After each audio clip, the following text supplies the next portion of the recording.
Right now, the semi-truck delivering your packages carries a massive, deadly blind spot that Europe outlawed years ago. But American rigs aren't inferior because of bad engineering. They are trapped in time because of a single sentence. In the 1970s, our trucks were identical to Europe's. Then a lobbyist slipped one quiet change into a 1982 highway bill. It was supposed to make shipping cheaper. Instead, it killed the American flat nose overnight, forced companies to scrap their best designs, and froze our highway technology for 40 years. This is the story of the machine we had and the forgotten loophole that destroyed it.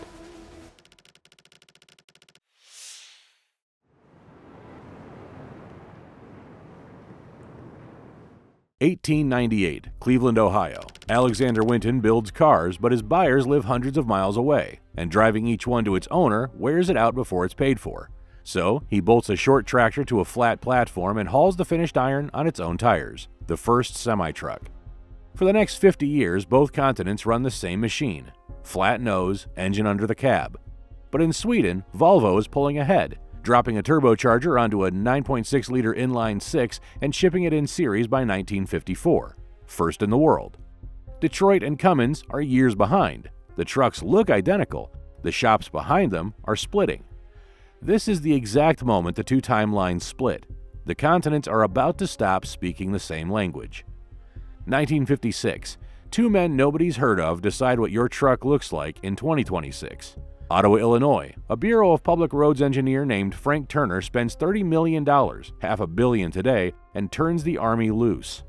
126 trucks circling 836 sections of pavement for 2 years.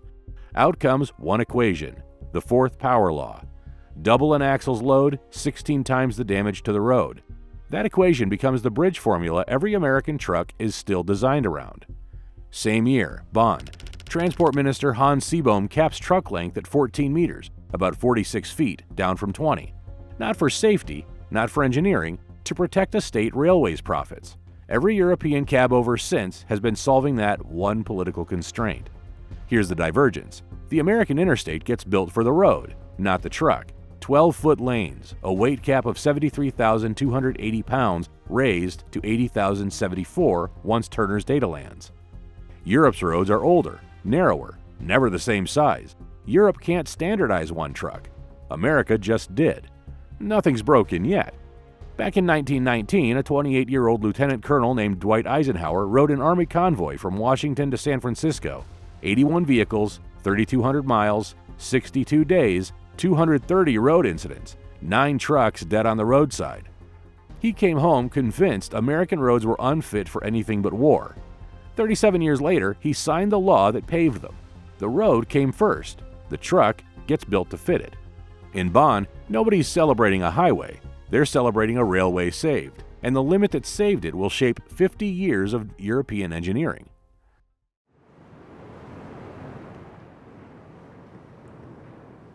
(1965). A U.S. interstate at full bore. Half the rigs rolling past are flat-nosed. Peterbilt 352s, Kenworth K100s, every one stretched to the longest trailer its route allows. Same year across Scandinavia, the Volvo F88, the exact same silhouette. 2 continents, 1 machine. The split hasn't happened yet. The cabover is winning long haul on both. Here's why both sides landed on it. Over in Europe, Seebohm's strict limits eventually forced a continent-wide harmonization at 16.5 meters, about 54 feet for a tractor trailer, meaning the flat nose was the only shape that fit. But when fleets didn't have to worry about length, that hood started to stretch, and every inch it crept forward created a wall of iron between the driver and the road. The Peterbilt 352 ran that math for 2 solid decades, an aluminum cab that tilted 90 degrees to reach the Cummins bolted under the floor. But that cab sat right on the engine block, and if a fleet ordered the short 63-inch cab, the driver was jammed into a coffin-width sleeper berth. Fleets bought cabovers because the numbers worked, not because anybody loved them. 1969. Scania drops the V8, the deep bellow that badge still rides on. The DS14, 14.2-liter turbocharged from the factory, 350 horsepower, 1,245 newton-meters, about 918 pound-feet. The most powerful diesel truck engine in Europe. But Scania wasn't chasing a horsepower headline. Peak torque hit at a dead low 1,500 RPM, and they built the whole truck around it. Maximum grunt at minimum engine speed, spare the driveline, do more work on less fuel. American V8s of the era. Cummins, Detroit, peak north of 2100. Cruise the Scania at 1400 and you're turning 30% fewer piston strokes per mile. Less bearing wear, longer rebuild intervals, lower cost per mile that compounds across the truck's whole life. That wasn't a product launch, it was a 50-year bet. Now the split shows. The American Cabovers' problems were no secret. Engine right under the seat, heat baking up through the floor, noise, vibration in the bunk, that 3'3" sleeper. Solved problems, every one. Volvo and Scania were engineering the heat, the noise, and the driver's spine out of their cabs in real time, and selling the results. American builders didn't spend the money. The trucks sold anyway, so why bother?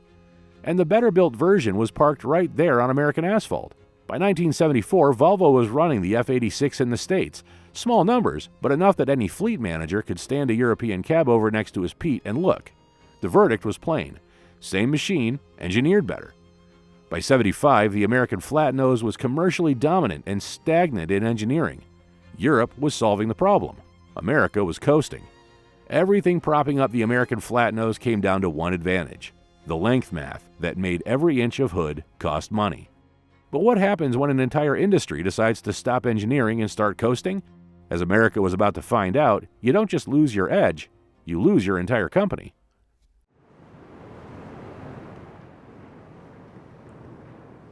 It was an advantage built entirely on paper, and paper can be rewritten. 1981, Madison, Tennessee. The first Peterbilt 362 rolls off the line. The first all-new Peterbilt cabover in 22 years since the 352 back in '59. Curved three-piece windshield, 6 cab lengths up to 110 inches, a Cummins and a 13-speed in the flagship. On paper, it looks like Peterbilt doubling down on the flat nose. It's the opposite. The 362 is one of the last true American cabover designs we'd ever see, though Freightliner would take one final desperate swing 17 years later with the Argosy. To see why, back up 1 year. July 1st, 1980. Carter signs the Motor Carrier Act, and it tears up 4 decades of trucking rules. Rates, routes, and the federal length laws loosened in one stroke. Here's the quiet part. The cabover's whole economic design was already bleeding out before anybody drafted the STAA. The American Trucking Association was lobbying hard for longer trailers and tax relief, not for the flat nose. Nobody was lobbying for the cabover. Across the Atlantic, Volvo had already launched the F10 and F12 back in '77, crash-tested cabs, intercooled inline sixes. Europe kept spending. America stopped. And the company that pioneered the American cabover was the first to go. White Motor filed Chapter 11 on September 4, 1980, choking on about $1 billion in unsecured debt, one of the most brutal industrial bankruptcy in American history to that point. Everybody remembers the 1982 law as the thing that killed the American cabover. It didn't. Watch what happened in 1981, 12 months before the bill was even introduced. Peterbilt launched the 362. Mack shuts down its F-Series after 19 years. Daimler-Benz bought Freightliner on May 5th, and AB Volvo bought what was left of White. 2 of America's biggest flat-nose builders went Europe-owned. One quit the segment cold, and the survivor's brand-new cabover was already a dead man walking. All of it before Congressman Glenn Anderson dropped House Resolution 6211 on April 19, 1982. The gap was brutal. When Volvo crash-tested the F10 cab in 1977, it set a survivable cab standard that became the European baseline by 1980. 2 years later, the Globetrotter gave drivers full standing height and a real bed for 2. The American cabover physically couldn't answer. Here's the physics. Bolt the cab on top of the engine and the floor is locked. The only way to make room is up. The Europeans went up. The 362 stayed flat-roofed, its longest sleepover still boxed under the same low ceiling. The Europeans had a decade in that cab. America's newest flat nose was its first in 22 years. Look for the engineer who stood up inside any of these companies and fought to save it. And there wasn't one. No continuity, no champion, no money. And the public had already picked a winner on screen. In 1977, Smokey and the Bandit made a long-nosed Kenworth W900 the hero truck. 2 years later, BJ and the Bear gave the cabover its last star turn. A Kenworth K100 Aerodyne on primetime NBC. Hollywood had just drawn the battle lines. The long nose was the outlaw, the hero, the symbol of American freedom and rebellion. The cabover was just the company man's fleet truck. By the time the lawyers showed up, The Flatnose was already a rerun pretending to be the hero, and every truck on those screens was about to become a discontinued product.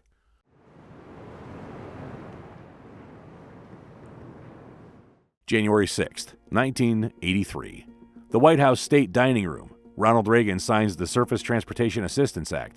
Vice President Bush at his shoulder. The camera's rolling. One signature. Then, cut 700 miles southwest to a Memphis fleet office where a dispatcher orders his first 48-foot trailer. Full tractor, full trailer, no trade-off. He doesn't ask about the cab. He doesn't need to. The road just rewrote the order, and every machine in America would be built to fill it. The STAA did two things, and the second one was fatal. First, it built the national network, about 200,000 miles of highway, mapped by the FHWA the next year, that every state had to open to 48-foot trailers. Second, the clause that killed the Flatnose. It barred any length limit on the tractor. The trailer stayed full no matter how long the nose grew, and the cabover's only reason to exist went with it. Now, everyone assumes a machine this iconic went down fighting. It did, but the fight was never about the cab. At midnight on January 31st, 1983, Mike Parkhurst, founder of the Independent Truckers Association, called a national strike.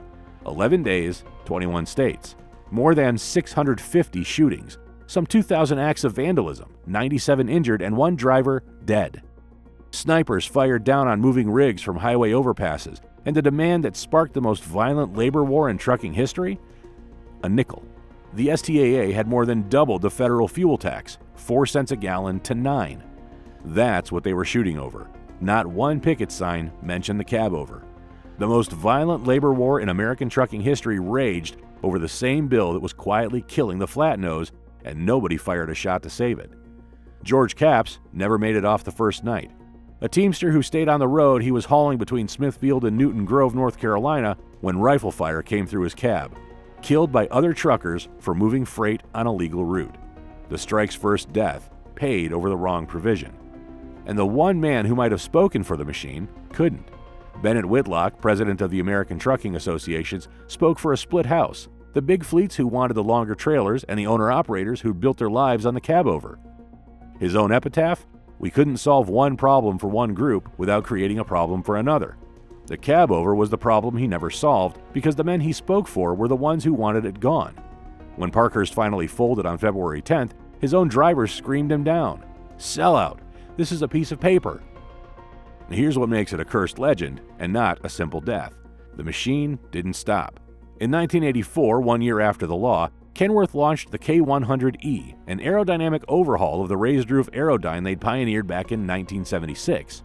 Cab stretched 3 inches, windshield raked to 13 degrees, a stand-up sleeper with 2 bunks. In 1987, Freightliner answered with the FLA and its own 104-inch raised roof. Peterbilt just kept building the 362 clean into the 2000s. American engineers finally built the cabover the market had needed in 1975, years after the market walked away. And the builder who held on longest was Freightliner, owned since 1981 by Daimler-Benz, a German firm whose own division built nothing but cabovers. The last American Flatnose standing was a German company's truck. The machine America was killing was the only machine its largest owner knew how to build. Europe, meanwhile, changed nothing. No decoupling, no length giveaway. The cabover stayed mandatory by geometry, and the engineers who'd spent a decade improving it just kept going. America settled the question with one clause. The road had the final word, the way it always had. Europe had never even asked. The American conventional had won the war, but that victory came with a hidden curse, one that would trap American truck design in a 40-year purgatory we are still living in right now.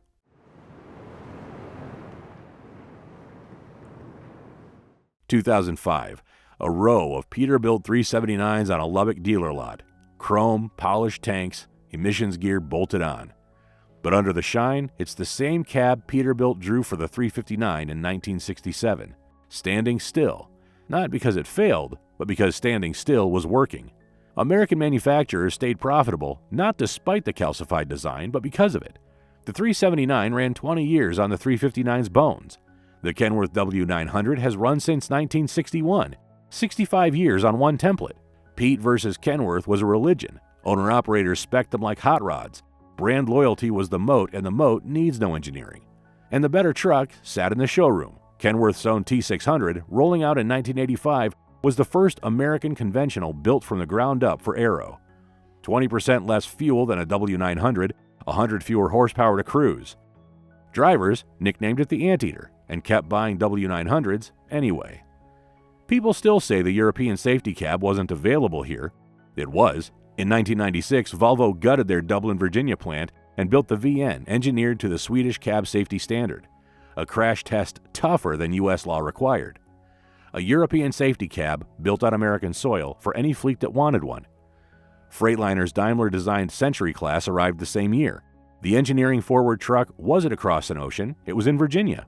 Then the engineering finally changed, and operators fought it. The 2007 and the 2010 emissions rules bolted particulate filters and DEF systems onto new engines that derated, clogged, and stranded drivers. So they found a legal workaround, the glider kit, a new chassis wrapped around a remanufactured pre-emissions Detroit Series 60, the inline-six grunt that ran 1 million miles. The glider kit market exploded, assemblers dropping remanufactured pre-emissions engines into brand new frames. Drivers were so desperate to keep the classic American truck experience that they literally built loopholes to buy it.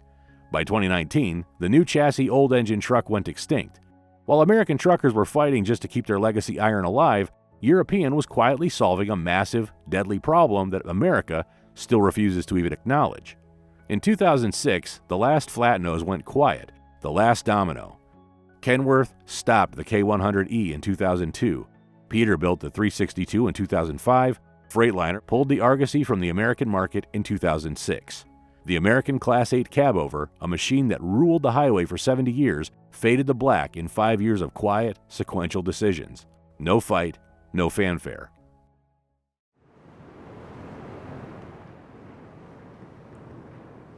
September 1st, 2020. A new European law takes effect, and for the first time anywhere, a truck builder can stretch the cab longer for one reason only: to make it better. Not to haul more aerodynamics, more room for the driver, better sight lines. Within a year, DAF built the XG Plus to that law. By 2024, Volvo answered with the FH Aero. In Europe, the machine finally earned the right to reshape the road. In America, the road still owns the machine. The whole mechanism is a simple legal pivot. The cab can run past the old legal limit, but only if the extra length buys aerodynamics, efficiency, or safety, never cargo. Europe made its trucks longer to make them better, not bigger. The XG Plus shows the payoff. A 160mm of nose up front, about 6 inches, with 330 more at the rear. That shape cuts drag 19%, and the truck burns close to 10% less fuel than the model it replaced. It came out of a €1 billion program, the biggest in DAF's history. America has no such law. Under the 1982 rules, every inch of cab is still an inch of trailer you give up. Here's a fact worth sitting on. A grown adult can stand dead in front of some American trucks and be completely invisible to the driver, not in a mirror's blind spot, straight ahead, below the hood line. From January 2026, every newly approved truck across the EU, the UK, and Japan, 29 countries, has to meet a direct vision standard. It measures what the driver actually sees through the glass. No cameras, no mirrors. The United States hasn't even proposed one. So why does the machine that hauls most of America's freight still carry a blind spot that kills people, when the fix is already law on 3 continents? And when you actually measure the fuel gap, it's not where the legend puts it. Europe's best tractor trailer burns 29.9 liters per 100 kilometers, about 8 miles a gallon. A good Cascadia, run right, matches it. The difference isn't that Europe's best beats America's best. It's that European law drags that best case down to become the floor, and America sets no floor at all. The man behind the safety half of that law isn't a German engineer or a Brussels bureaucrat. He's Dr. Steve Summerskill, an ergonomics researcher at Loughborough University, who started scanning truck blind spots back in 2010. London adopted his method in 2019. Within 5 years, vision-related truck deaths there fell 75%. America has no rule that even asks for the work. Line them up. America's flagships, the Freightliner Cascadia, the Kenworth T680, the Peterbilt 579, are Aero refinements of the 1982 conventional. Better than what came before, but trapped in the same footprint. Across from them, the Scania S-Series, whose modern 16-liter V8 runs straight back to that 1969 original from 4 chapters ago. Over 50 years of unbroken low-rev grunt. The DAF XG Plus, the Volvo FH Aero, winner of the 2025 Green Truck Award. and the tell that says everything. In March 2025, Kenworth announced the W900. 63 years in production, ends in 2026. Not beaten by a better American truck, retired by emissions law and missing parts. In Europe, the machine earned the road. In America, the road outlived the machine.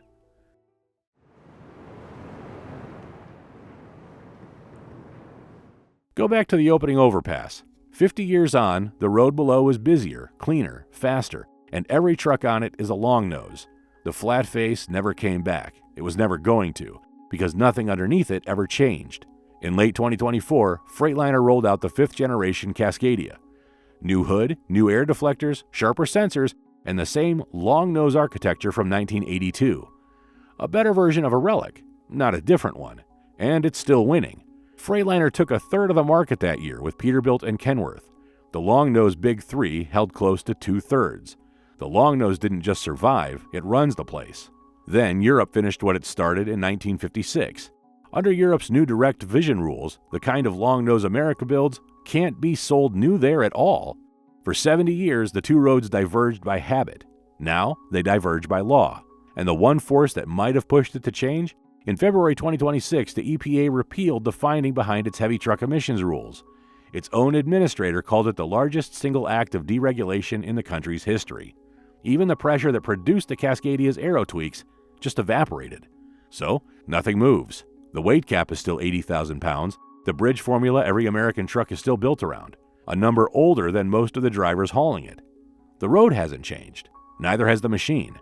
Bennett Whitlock won what his fleets wanted in 1982, the longer trailer, the efficiency, the win. What he never gambled on was that single clause would lock the shape of the American truck in place for 40 years. He solved one problem and built a permanent one.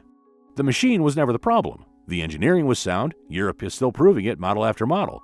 The machine could still change. It just has to wait for the road. If you've been around these machines long enough to know something was off but never saw anyone name it the way it actually broke, that's why this channel exists. Slow look, real sources. The iron and the rules that shaped it taken seriously. If that's what you came here for, subscribe. We don't make this for the algorithm.